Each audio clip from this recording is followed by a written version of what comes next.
Hello student, welcome back to our YouTube channel Study Sure. तो बच्चों, आज हम अपनी कंटिन्यू रखेंगे गोल्डन लाइन सीरीज, जो कि हमारी जिसमें हम आज हमारा है chapter number second, biological classification. तो बच्चों, जैसे हमारी गोल्डन लाइन सीरीज है, इसमें हम एक पर्टिकुलर किसी भी चैप्टर से, वैसे तो हमने chapter number first, chapter number second और चैप्टर नंबर 3 से ऐसे स्टार्ट कर रखा है नंबर वाइज, पर जो भी चैप्टर है उसकी इम्पोर्टेंट 20 मोस्ट इम्पोर्टेंट लाइन्स हम उठाएंगे, जो कि नीट में क्वेश्चंस बनने की 75 टू 80% प्रोबेबिलिटी है। हम उन लाइन्स को जो बहुत इंपॉर्टेंट है उनको हम कवर करेंगे इस चैप्टर में। तो हमारा चैप्टर नेम है बायोलॉजिकल क्लासिफिकेशन। इसकी 20 इंपॉर्टेंट लाइन्स है। तो फर्स्ट है हमारा first line, golden line. Aristotle was first to attempt a scientific basis of classification. जो एरिस्टोटल थे वे एक साइंटिस्ट थे जिन्होंने फर्स्टली क्या किया था, अटेम्प्ट किया था साइंटिफिक बेसिस ऑफ क्लासिफिकेशन का। फिर हमारी सेकंड लाइन है, Linus gave the two kingdom classification, Plantae and animalia.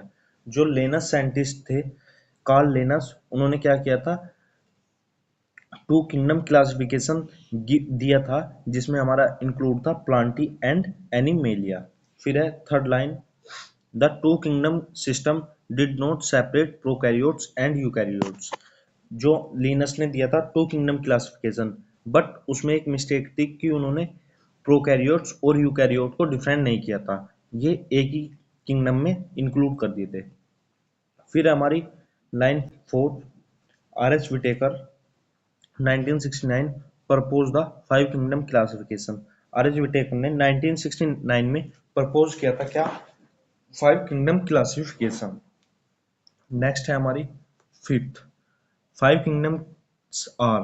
जो हमारे फाइव किंगडम्स थे जो कि दिए थे आर एच विटेकर ने, कब दिए थे, 1969 में। उनमें कौन कौन इंक्लूड था, Monera, protista, fungi, Plantae and animalia.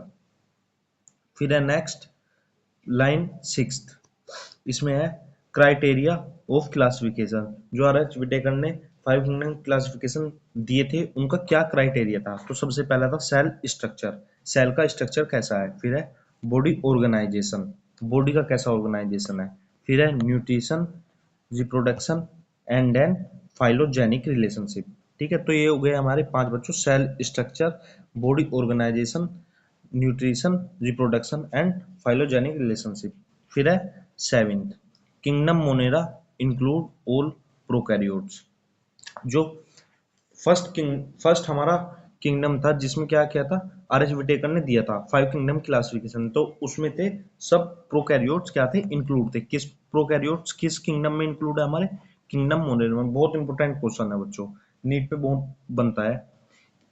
Prokaryotes कौन कौन है उसमें, bacteria, archaebacteria and cyanobacteria. Cyanobacteria का हमारा अदर नेम है ब्लू ग्रीन एल्गी। फिर है next line eighth, bacteria are most abundant micro organism और अर्थ। जो बैक्टीरिया है वे क्या है, मोस्ट अबुडेंट है, मतलब सबसे ज्यादा है अर्थ पर बैक्टीरिया। फिर है line ninth, mycoplasma are the smallest living cell without cell wall. जो माइकोप्लाज्म है वे क्या है, स्मॉलेस्ट लिविंग सेल है बट विदाउट सेल वॉल।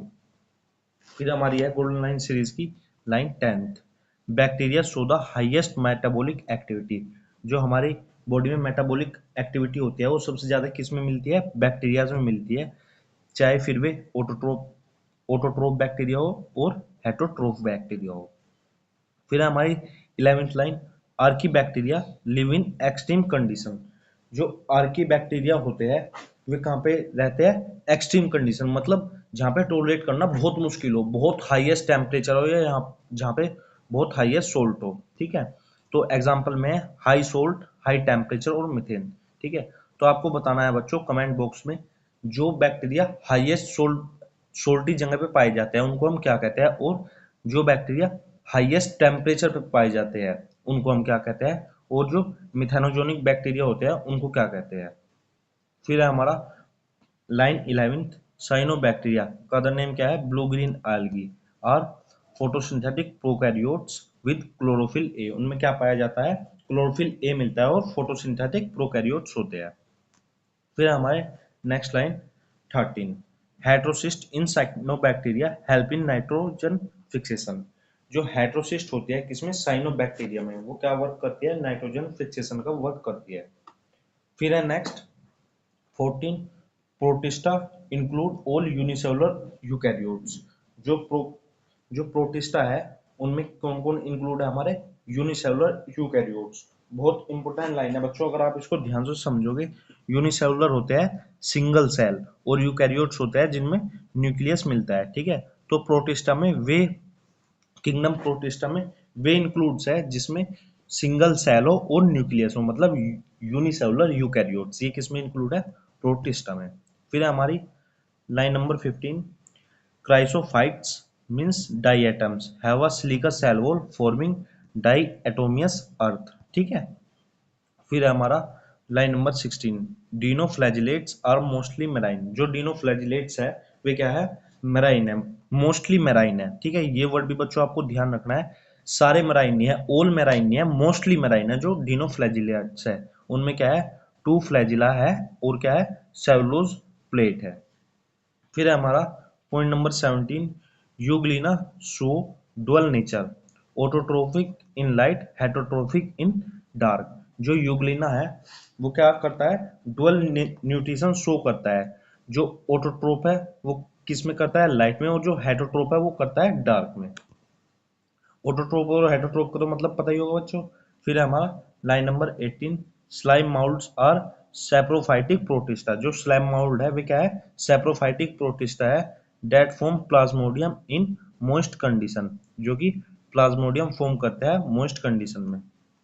फिर हमारी line number 19, protozoa are animal like protist. जो प्रोटोजोआ है वे क्या है, एनिमल लाइक प्रोटिस्ट है। इनमें कौन कौन इंक्लूड है, हमारे एमीबोइड, फ्लैजिलेट, सिलिएटेड और स्पोरोजोन्स। फिर है हमारी line number 20, virus, viroids and prions और ए सेलुलर इन्फेक्शियस एजेंट। इनमें क्या है, इनमें कोई भी सेल नहीं है, किसमें, वायरस में, वायरोइड्स में और पिरियंस में। वायरस में क्या है, प्रोटीन और न्यूक्लिक एसिड है, ठीक है। बहुत ज्यादा इंपॉर्टेंट क्वेश्चन है बच्चों, स्टार मार्क करेंगे इसमें। क्या, वायरस में हमारा क्या क्या मिलता है, प्रोटीन्स और न्यूक्लिक एसिड, ठीक है। वायरोइड में क्या मिलता है, ओनली आरएनए, और पिरियंस में क्या मिलता है, ओनली प्रोटीन, ठीक है बच्चों। तो ये थी हमारे पास 20 गोल्डन लाइन, जो कि हमने किससे ली है, डायरेक्टली फ्रॉम एनसीईआरटी, और कवर किया है सारे कॉर्नर्स चैप्टर नंबर 2 के नीट एग्जाम के लिए, ठीक है बच्चों। तो बहुत इंपॉर्टेंट लाइंस है, अगर नीट का पेपर आया, इस चैप्टर में से कोई क्वेश्चन आए तो 75 to 80% इन लाइंस में से आएगा, क्योंकि बहुत ज्यादा रिपीटेड लाइंस है। जब भी क्वेश्चन बने हैं हमने लास्ट 30 ईयर्स के क्वेश्चन पेपर कवर किया है, और जो भी सबसे ज्यादा क्वेश्चन किया है उनकी लाइन्स इंक्लूड है। जो भी मोस्टली रिपीटेड क्वेश्चन है या फिर जो लाइन ऐसी है बहुत इंपॉर्टेंट है पर अब तक एग्जाम में नहीं है, वही लाइन इसमें इंक्लूड है, ठीक है बच्चों। आप ध्यान से पढ़ोगे तो आपका पक्का सिलेक्शन होगा। Thank you, have a nice day.